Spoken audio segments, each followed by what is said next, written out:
Good evening, everyone. It's the end of September, close to the end of September, in the year 2023, and I'm just hanging out right around sunset, which is right around 7 o'clock, and I thought I would make a video.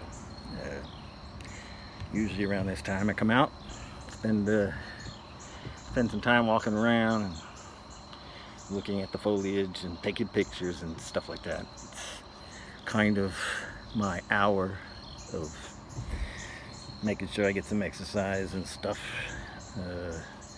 Try to do it even on days when I don't particularly feel like doing it. Although this time of year it's kind of hard to keep me in. It's kind of cloudy out today, but overall beautiful weather last few days. Beautiful, cool temperatures. Nicest time of year. Pretty soon the leaves will change, but as you can see in this video, they haven't started changing yet.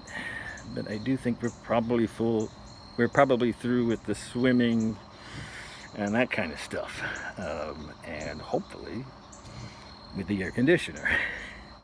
Spend a lot of days just basically in the house, reading and studying and writing and doing my projects, and then I get out, a couple of hours or an hour or so, get some exercise and get some fresh air, take some pictures for my later artistic work. So it's part of my routine in a way. It's sort of like, well, I read a lot of among my research is work on political prisoners and camp literature and memoirs of people who have spent a lot of time indoors who didn't necessarily want to. And you often read about how they got 23 hours of being locked in, and then they got 1 hour of recreation in the prison yard. Recreation. Thus, many chapters of Solzhenitsyn, many of the Chinese dissidents, experiences like this. Obviously, I can't compare myself to them, except insofar as I have some feeling for this rhythm. Nobody's telling me what to do, though, and nor am I any more uncomfortable than what my own body limits me to. There are no malevolent external torturers or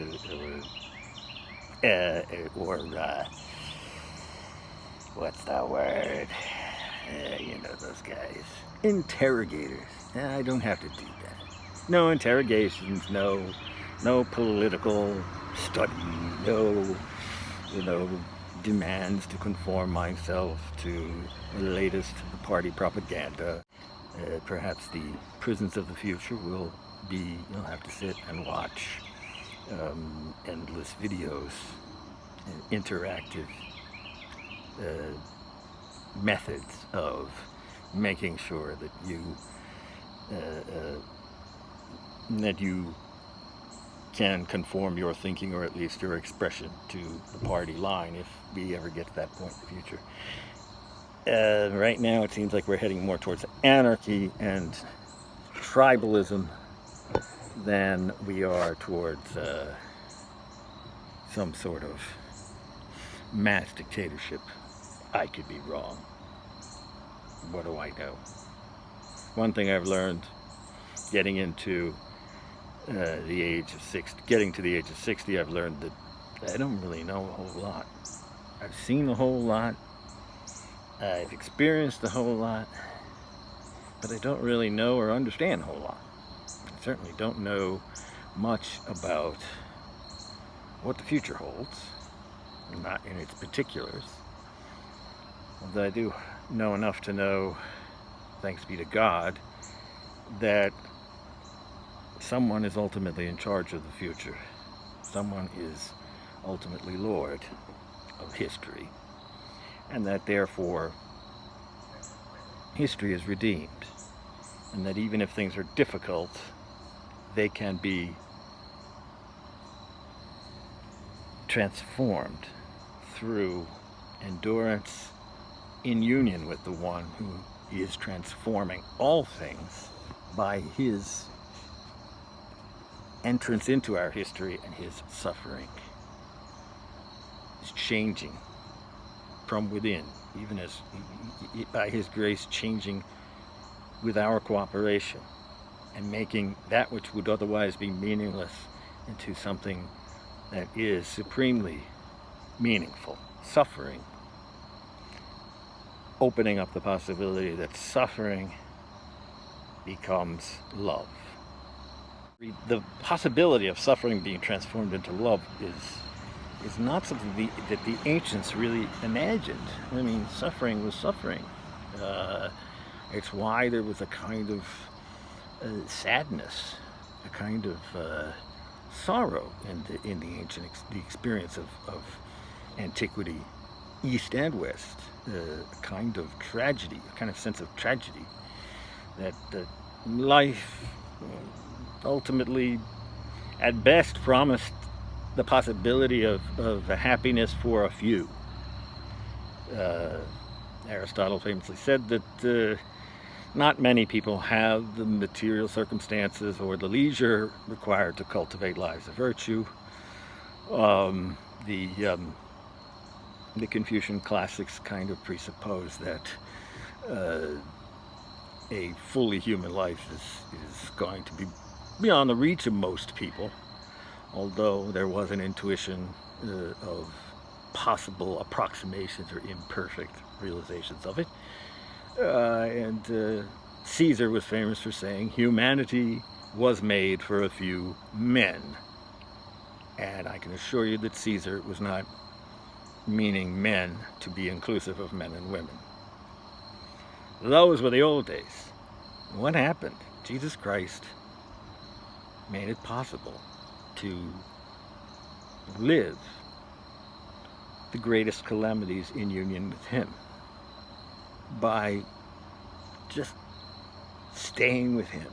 He's on the cross. He's already living it. We can live with him. We can bring our calamity. We can let him enter into our calamities and sufferings and struggles and whatever, whether we're stuck because we're sick at home, or we're just bored, or we're in a difficult situation, or we're poor, or we're lonely, or we're in a concentration camp, or we're in a labor camp. And they still exist, my dears, okay? Don't think that political prisoners are a thing of the past. They are being generated even as we speak. Not to mention, of course, terrorism and war crimes. We still live in that kind of world. And let's never get used to it. Let's never, get passive about it. But at the same time, let's recognize that all of this, which includes our desire to bring justice, fraternal love, solidarity, and a more joyful, more merciful life to our brothers and sisters all over the world, that those things are good, and those things are all also part of entering into the mystery of what Jesus does on the cross and why he did it, why he came. But our most darkest, most miserable sufferings, these especially are in his hand. I think there is some from the days of the proto-evangelium, when the promise is made that the son born of the woman will crush the head of the serpent, the source of evil, the tempter, the one who destroys, the one who negates humanity, goodness in the world and tempts human beings to be drawn into that vortex.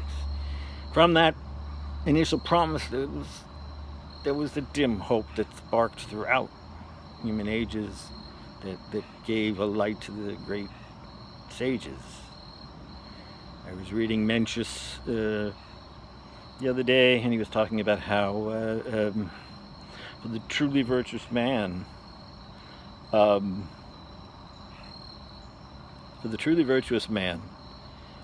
there is no real calamity, because he recognizes that calamity is not calamity after all, but it is the will of heaven. That's a pretty dark recognition, and yet it's remarkable to find it in the great Chinese tradition centuries before Jesus came. That obscure longing.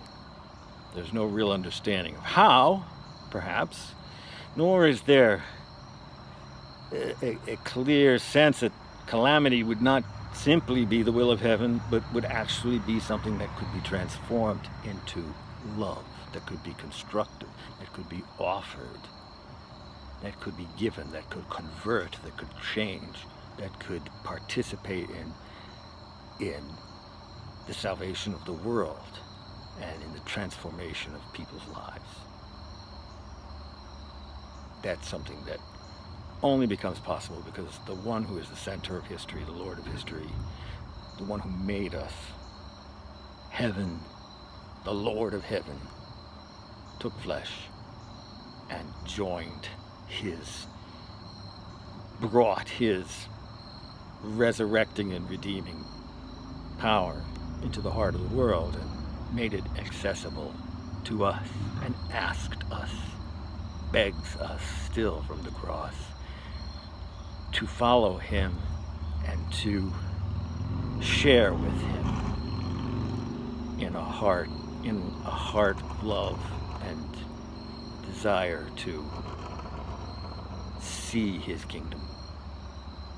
Well, it's getting dark, and I just decided to ramble, and I don't know how much of this I'll keep, how much of it you'll actually see, maybe all of it, I don't know. Okay. Have a good evening, and as the autumn months begin, let everything that is good inspire you.